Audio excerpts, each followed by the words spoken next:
Hello mga madam, magluto ta karon og chichindak. Sorry. So, una, yung flavor sauce muna natin ilagay. Yung ingredients sa flavor sauce, 1 liter na tubig, soy sauce at saka starch syrup, then caramel sauce. So, habang hinintay natin, ilagay muna natin yung chicken. 1 kilong chicken ni guys ang lulutuin natin ngayon. Yan, nilagay ko na yung chicken. So, inubos ko na yan. Nilagay ko na yan lahat. So, i-mix natin hanggang mag-tender yung chicken. Yan, mix pa guys. Yung mga vegetables niya, potato, carrots, onion, cabbage, at saka spring onion. So, habang hinintay natin guys, mag-slice muna ako sa mga vegetables. Habang hinintay natin yung chicken, mag-tender siya.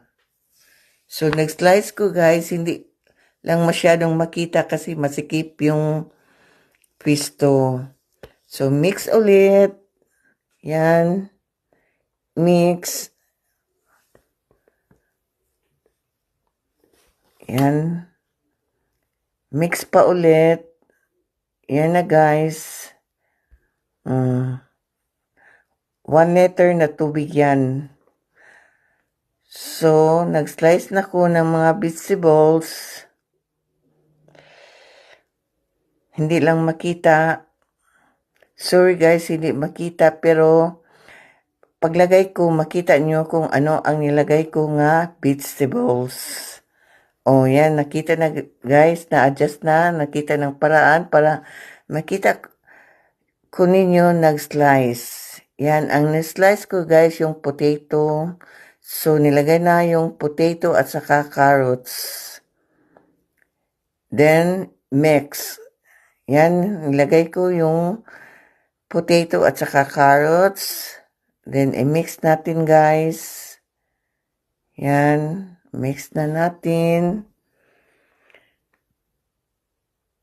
So, nilagyan ko ng red pepper powder.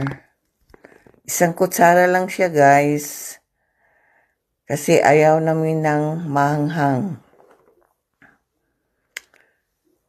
So, ilagay natin yung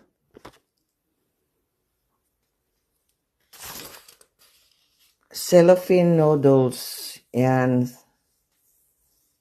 Nilagay ko ng cellophane noodles. Then, i-mix natin. Yan. Hintayin pa natin guys. Kasi hindi pa masyadong tender yung chicken. Then, ilagay natin yung onion. So, nilagay na yung onion. Then, mix ulit. Yan. Then, ilagay natin yung cabbage. Yan, cabbage na guys. Nilagay ko yung cabbage. Then, mix ulit. Then, yung spring onion. Yan, marami yung spring onion guys. Then, yung rice cake.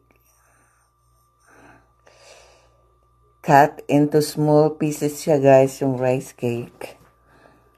Then, last, yung garlic. So, ang pinaka-last guys, yung garlic. So, tender na yung chicken. So, final, pag-mix natin siya guys, yan. Malambot na yung chicken. Luto na siya guys. So, kain na kami. Thank you for watching.